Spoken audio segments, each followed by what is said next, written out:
The billionaire married her out of spite until one night turned that hate into desire. Hello everyone. Before we begin today's story, I have a small favor to ask. Please hit subscribe and turn on the notification bell so you never miss our channel's new videos.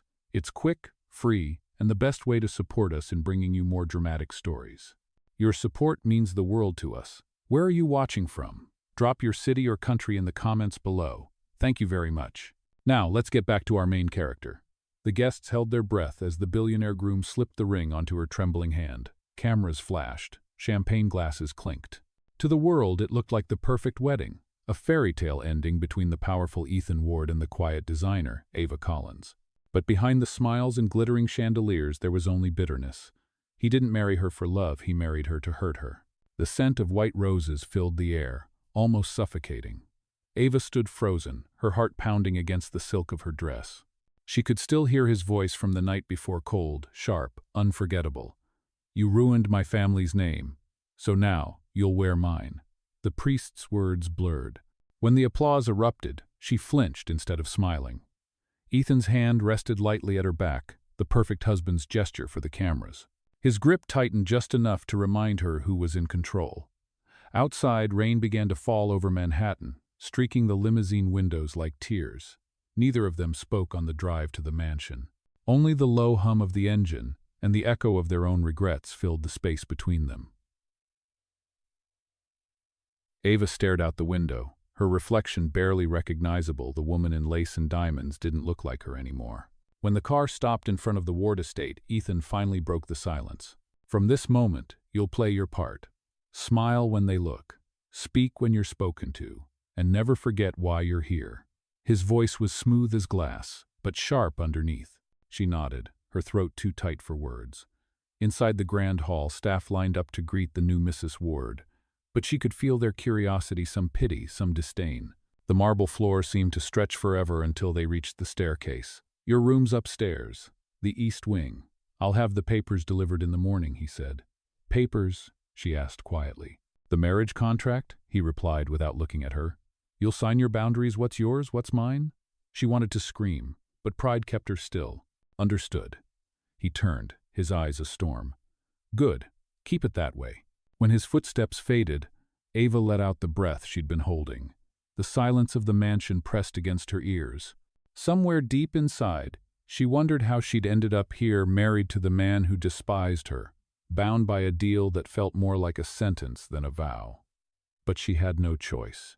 Her father's debts, her mother's hospital bills, Ethan had paid them all. In exchange, she had given him her name, her freedom, and tonight, her peace. In her room, she looked down at the ring glinting on her finger, heavy as a chain. You can survive this, she whispered to herself. 1 year, just 1 year. Downstairs, Ethan poured himself a drink, the amber liquid catching the firelight. For a man who had everything, he'd never felt emptier. He told himself this was justice, that she deserved it. But as he replayed the flicker of pain in her eyes when she said her vows, something in his chest twisted in a way he didn't understand.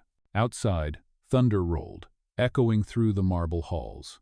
Somewhere between the rain and the silence, two hearts trapped by hate took their first step towards something neither of them expected. The next morning, sunlight spilled through the tall windows of the east wing, warm but distant, like a kindness she could not touch. Ava woke to the faint hum of the city below and the echo of her own thoughts. Her wedding dress hung by the door, its white silk wrinkled from the night before. She had not slept. Each time she closed her eyes, she saw Ethan's expression at the altar, the way he had looked at her not with love but with victory. Downstairs, the mansion moved in silence except for the click of polished shoes on marble. When she walked into the dining room, Ethan was already there, seated at the head of the long table, a cup of coffee steaming beside his phone. He did not look up. Good morning, she said softly. He scrolled through his emails. The lawyer will bring the contract in an hour. Eat something before he arrives. His tone was flat, businesslike, as if they were strangers sharing a meeting, not a marriage. She sat at the far end of the table, picking at a piece of toast she could barely swallow. The room felt colder than the night before. When the lawyer arrived, the papers were set between them. Ava's fingers trembled as she flipped through each page. The conditions were clear: no interference in his business, no media without approval, separate finances, and a time limit of 12 months. At the end, there was one clause she had not expected. If either party forms an emotional attachment, the contract will terminate immediately. She looked up, startled. Ethan's eyes met hers briefly. "It is just precaution," he said. "I do not mix emotion with obligation." Her chest tightened, but she signed anyway. The pen felt heavy in her hand, the same one he had given her at the courthouse. When it was done, he nodded curtly. "Welcome to the arrangement, Mrs. Ward." The rest of the week passed in a haze of politeness and distance. They appeared together at a charity dinner, his arm loosely draped around her waist for the cameras. When flashes burst, he smiled on cue, then let go as soon as they stepped off the carpet. Every evening, Ava returned to the empty East Wing while Ethan worked late in his office. Yet sometimes, through the marble walls, she could hear him pacing. One night, she found herself walking toward the sound. The door to his study was slightly open. Inside, Ethan stood by the window, his jacket off, sleeves rolled to his elbows, a glass of whiskey untouched on the desk. The firelight carved sharp shadows across his face, but there was something weary behind his eyes. She almost spoke, but he turned suddenly. Their eyes met, and for the first time neither of them moved. "Can I help you with something?" he asked quietly. "I heard you were still awake," she said. "You should rest." He gave a faint, humorless smile. "Rest is for people who sleep easily. I do not." She hesitated. "Neither do I." A silence stretched between them, heavy but human. Then he looked away. "Go to bed, Ava. The world expects us to look perfect in the morning." She nodded and left, but that moment stayed with her. Later, lying in bed, she realized she had seen something different in him. Not anger, but loneliness. And it scared her more than his cruelty ever had. Days turned into weeks. She began helping around the house, speaking kindly to the staff who once avoided her. When Ethan's mother was discharged from the hospital, Ava insisted on visiting her. The older woman took her hand and said, "You remind me of someone who once believed in him." That night, when Ethan came home and found his mother smiling for the first time in months, he paused at the doorway. "She likes you," he said quietly. "That is surprising." Ava smiled gently. People usually soften when they are treated with kindness. For the briefest moment, something flickered in his eyes, uncertainty, maybe regret, but he turned away before she could name it.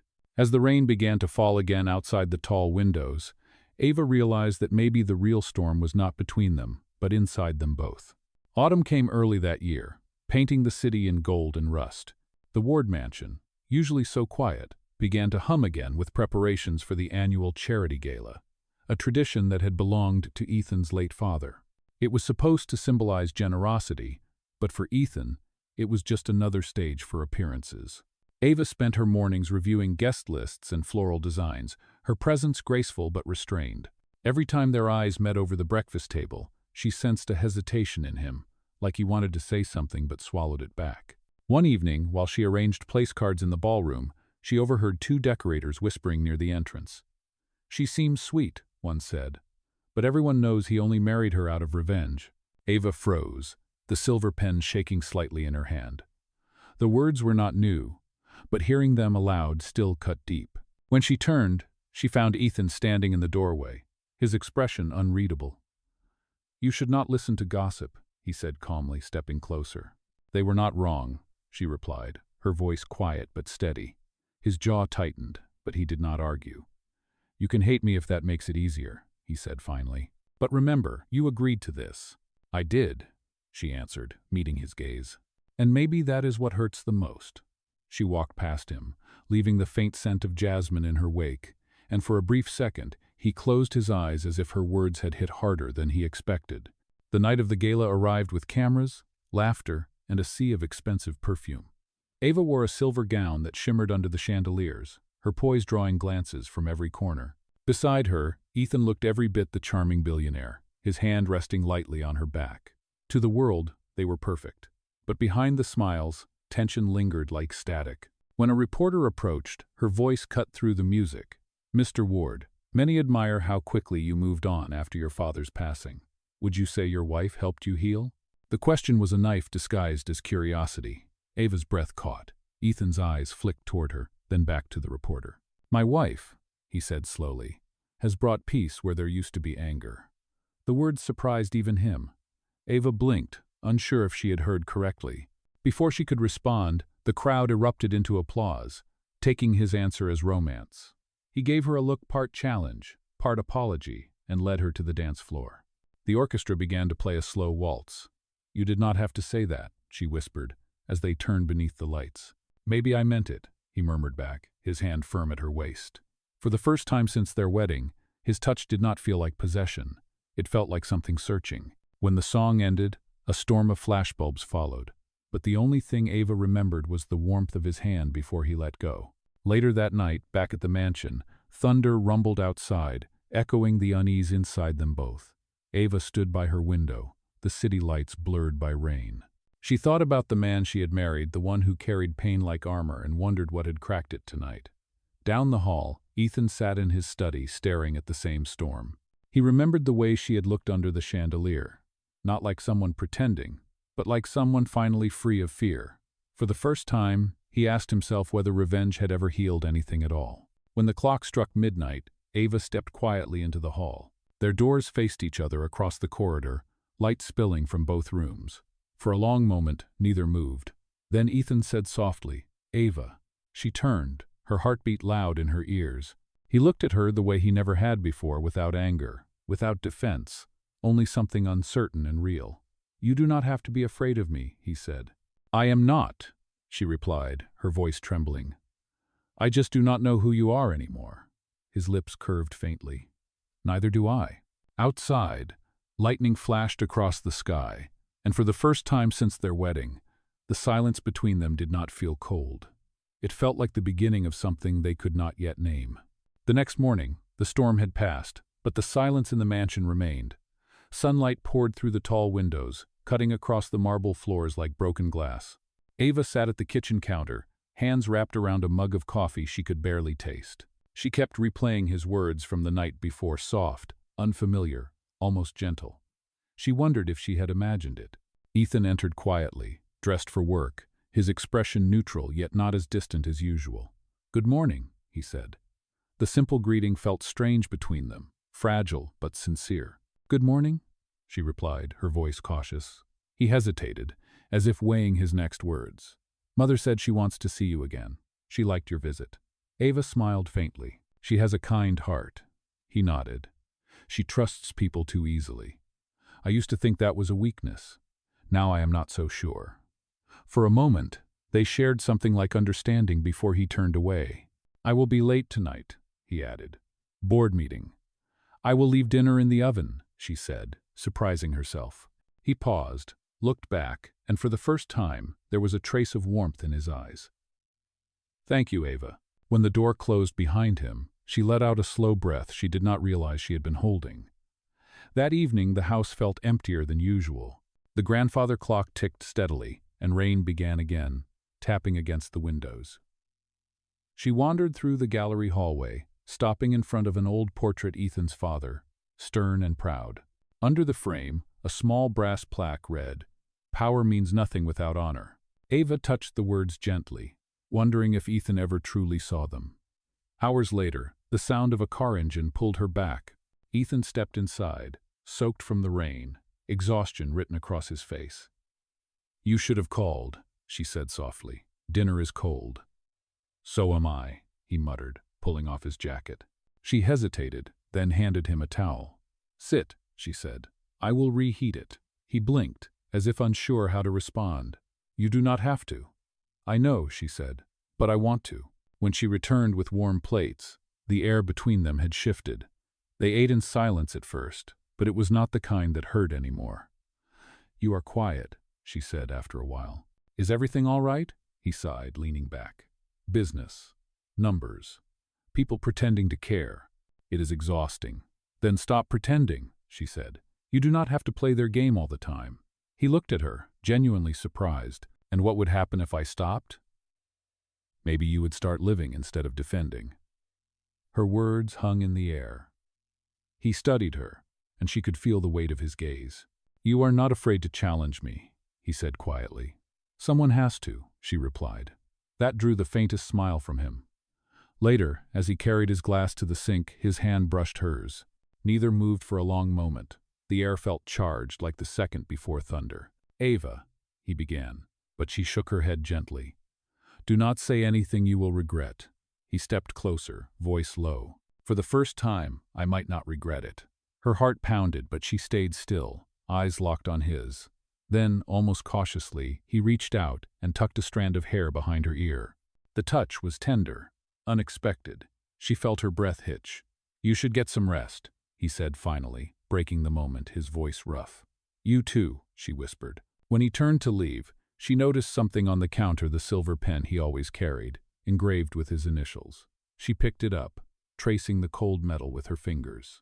It was the same pen he had used to bind her into this marriage, but tonight it felt different, like the first crack in a wall he had spent years building. As she placed it on the mantel, she realized that somewhere between hate and silence, something fragile was beginning to grow, and neither of them could pretend it was not real anymore.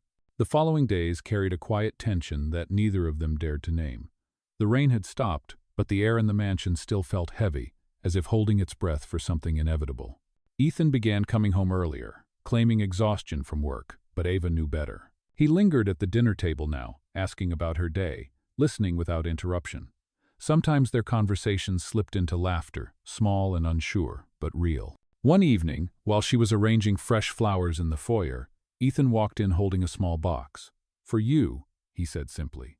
Ava frowned, wiping her hands. "Why?" "Because you looked at the old vase like it was a funeral urn," he said, setting the box down. Inside was a set of crystal vases, delicate and shimmering under the light. "You should have something beautiful that is yours," he added. Her chest tightened at the unexpected thoughtfulness. "Thank you," she said softly. "You are welcome."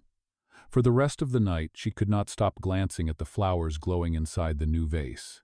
The next morning, Ethan invited her to accompany him to the company's Art Foundation event, a fundraiser he usually attended alone. "You do not have to put on an act," she warned, but he shook his head. "I am not. I just want you there." The event was held at the downtown gallery, a sleek space filled with sharp suits, champagne, and art that whispered wealth. Ava stood beside him, graceful but quietly overwhelmed. Several investors approached, offering polite smiles and colder eyes. She could feel their judgment, the curiosity behind their compliments.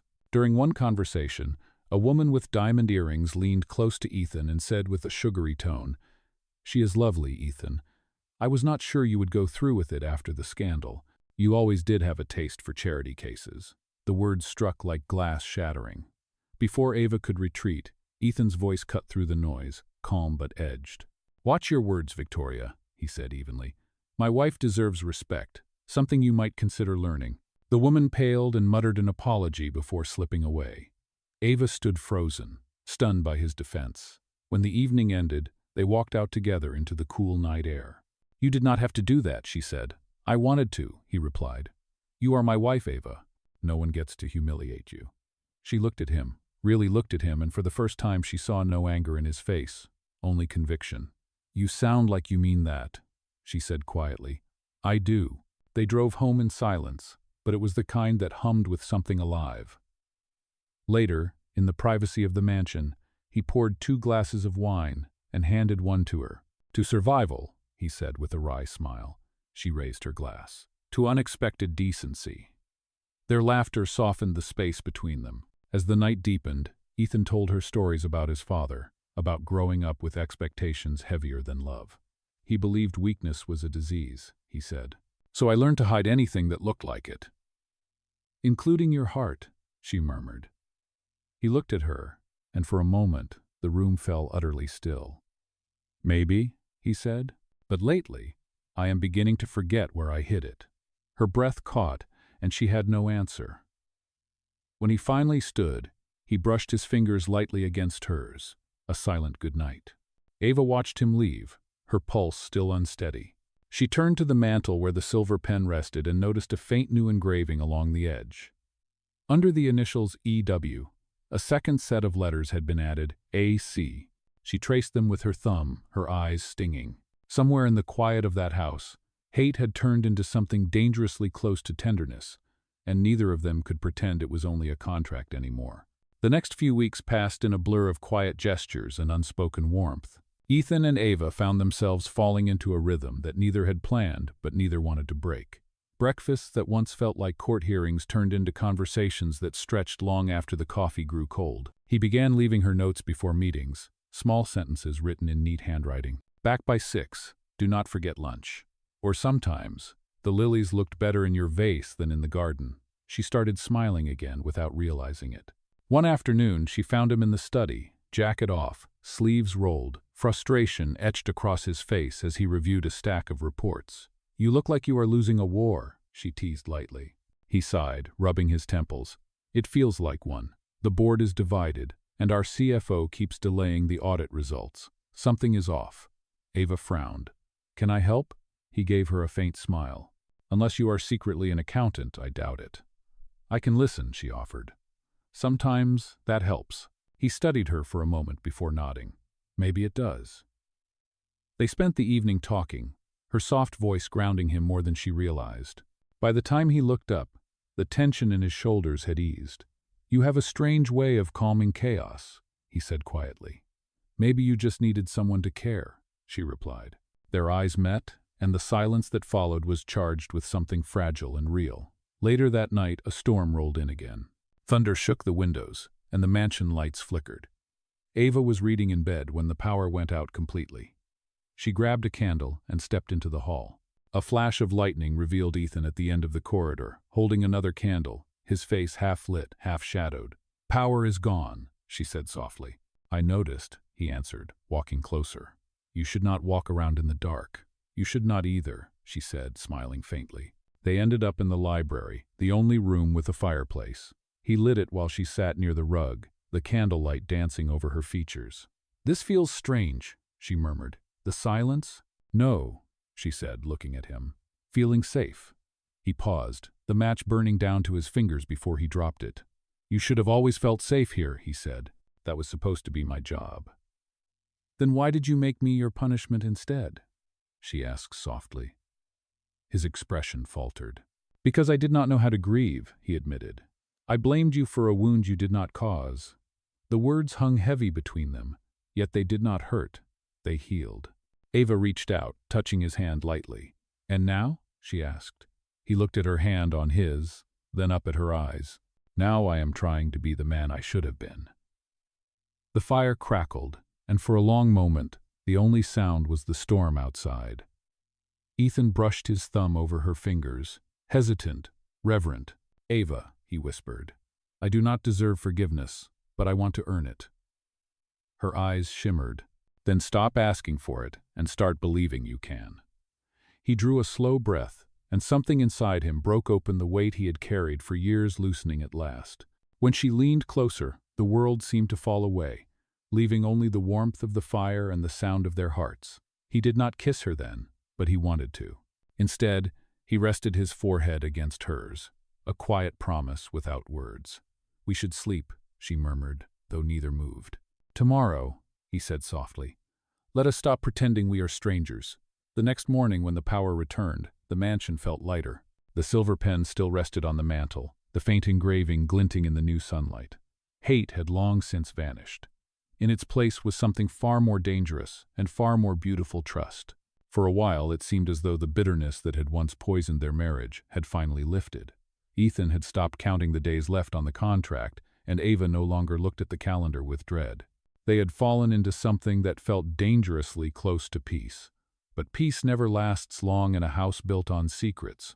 One Friday morning, Ethan left early for a board meeting that was supposed to settle months of financial disputes. Ava stayed home, reading in the library, unaware that the storm waiting outside the mansion would not be one of rain. By noon, the phone rang sharply. Mrs. Ward? A voice asked. This is Daniel from Ward Enterprises. Is Mr. Ward with you? No, she said, confused. He is in a meeting. There was a pause. Ma'am, he never showed up, and the CFO just transferred $3 million from the company's reserve fund into a private account. Her breath caught. What? We are trying to reach Mr. Ward now, but the account was authorized with his digital signature. Ava's heart sank. She hung up, grabbed her coat, and called Ethan.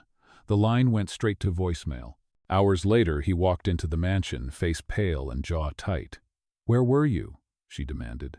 The office called. I know, he interrupted. There has been a breach. Someone forged my authorization code. The CFO? She asked. He nodded grimly. Thomas? He poured a drink with trembling hands, something he had not done in months. He has been manipulating the reports, hiding transactions. I trusted him. Ethan, you have to go to the police, she said. I cannot, he replied, his tone bitter. Not yet. If this leaks, the company will collapse overnight. Thousands of employees will lose everything.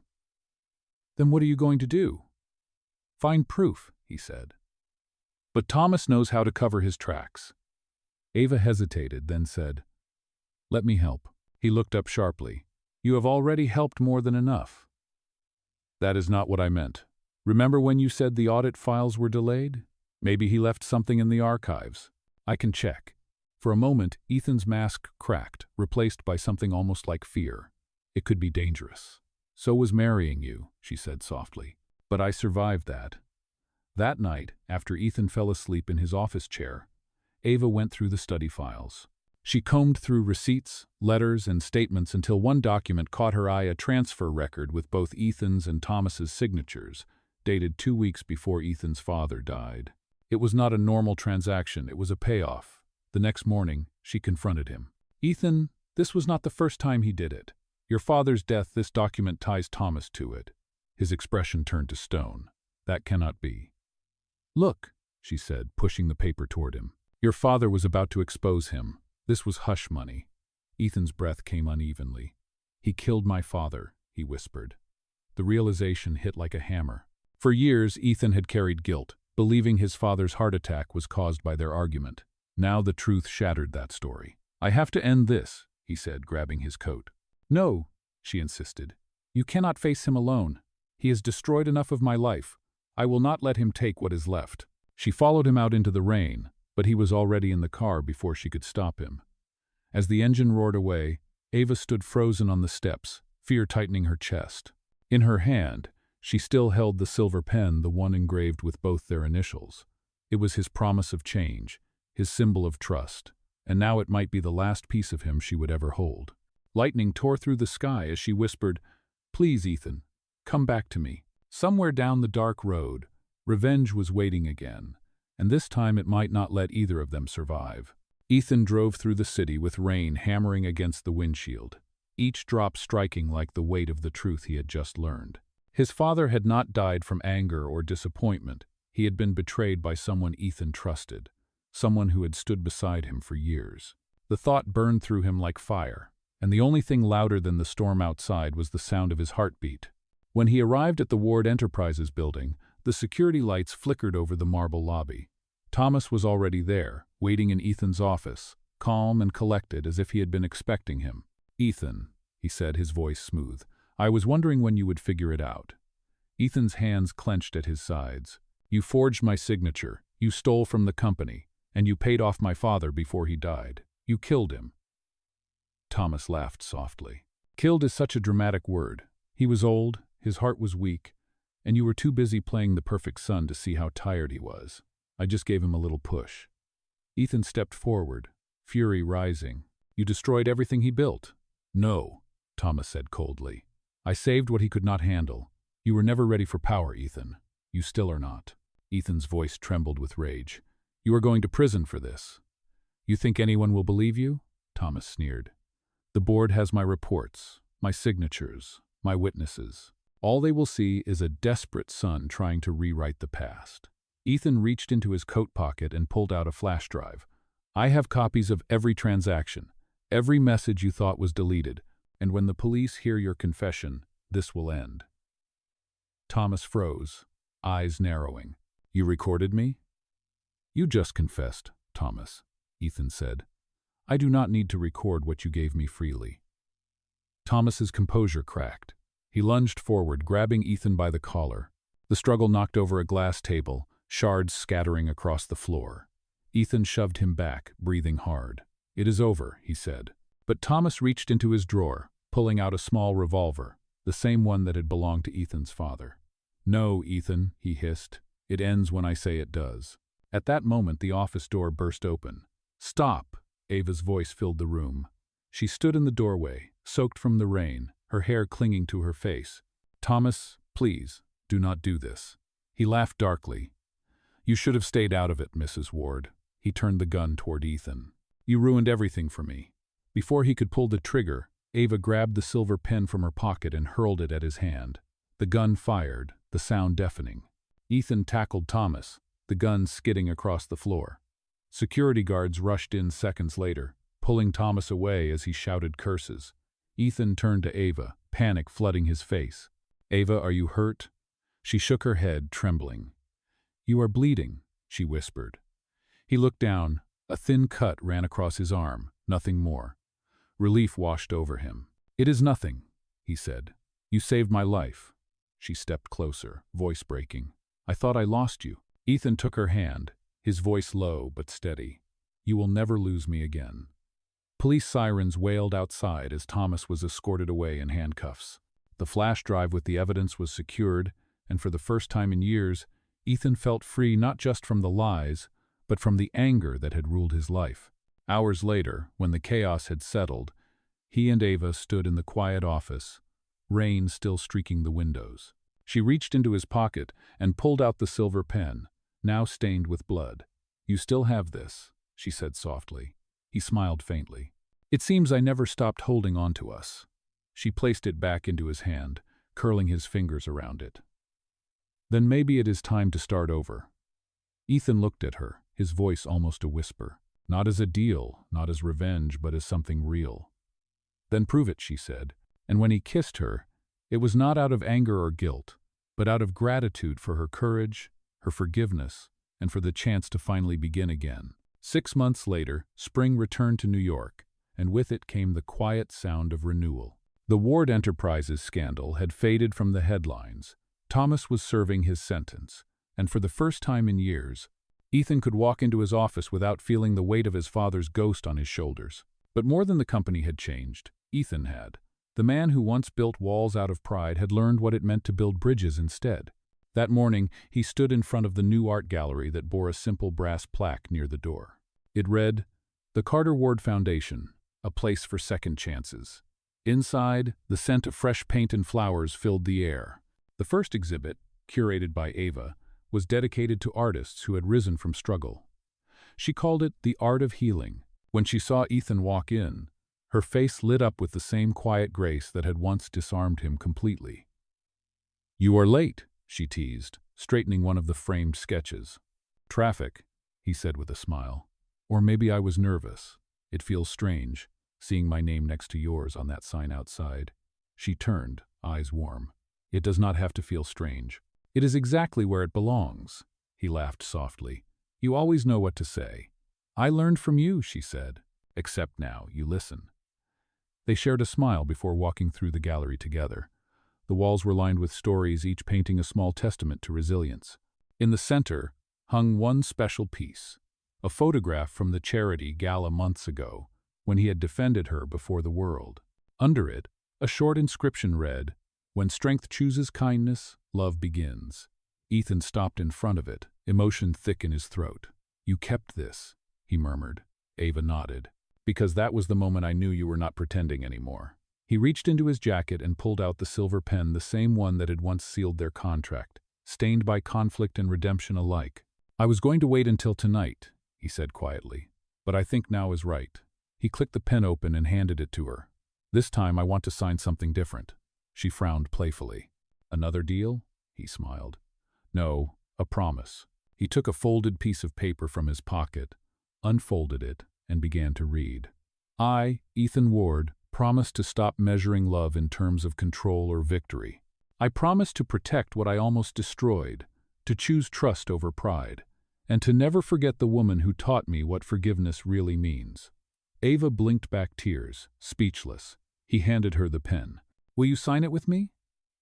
She took it, her hand trembling just slightly, and wrote her name beneath his. Ava Collins Ward. When she looked up, he was already on one knee, a small ring box in his hand. "The first time we married, it was a contract. This time, it is a choice. Will you marry me again, Ava? No lawyers, no signatures, just love." Her breath hitched as tears spilled freely down her cheeks. "Yes," she whispered. 1,000 times yes. Applause filled the gallery. The guests who had gathered for the exhibit had witnessed the proposal, but neither of them cared. Ethan rose, kissed her hand, and pulled her into an embrace. For a long moment, everything else fell away. The past, the pain, the contracts, and all that remained was peace. Outside, sunlight streamed through the glass roof, catching the silver pen on the display table. The engraving shone brighter than ever, the letters EW plus AC gleaming under the morning light. Later, when the crowd dispersed, Ethan and Ava stood alone in the gallery, hand in hand. "So," she said softly, "what do we call this chapter?" He smiled, eyes glistening. "The part where we stop surviving," he said, "and start living." And as the city hummed beyond the glass, they walked toward the doorway together, the air warm, the future wide open, and the story of their second chance finally at peace.